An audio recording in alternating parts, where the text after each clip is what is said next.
दिखाई देते हैं।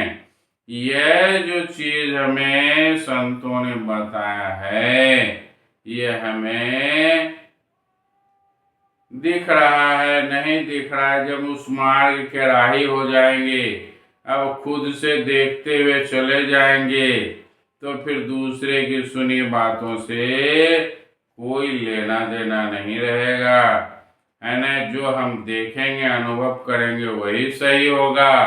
बाद बाकी जो भी बातें होंगी कहीं भी, वह अगर मेल खाता है तो ठीक है, अन्यथा वह गलत होगी। इसलिए मोह भ्रम को भगाकर चेत करना चाहिए, और चेत करके उस मार्ग की ओर जाना चाहिए।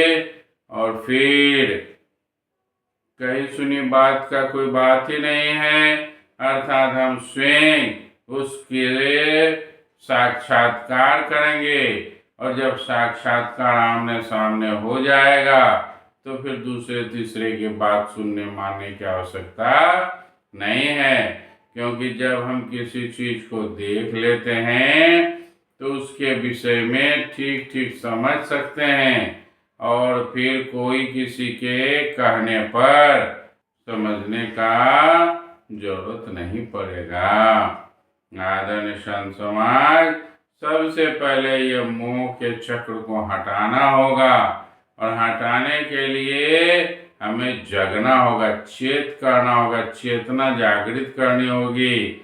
इसके लिए हमें सत्संग में जाना होगा, और सत्संग में जाकर जब कुछ भी ज्ञान होगा, तो सद्गुरु से दीक्षा लेकर हम सत्य मार्ग की ओर जा सकेंगे। आदरणीय संत समाज, स्वामी जी बार बार कहते हैं, मोह को त्याग करें और सत्य मार्ग की ओर चलें, चेत करें।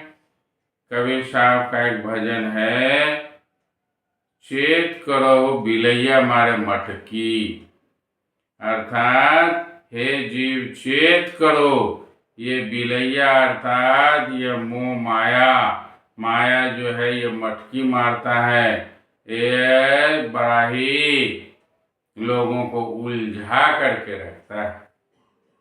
आज इतना ही कहकर वाणी को विराम देता हूँ।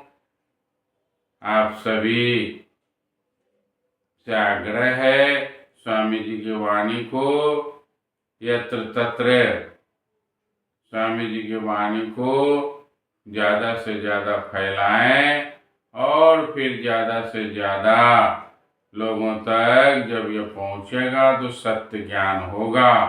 हम जीव इस काल के चक्र में कैसे उलझे हुए हैं।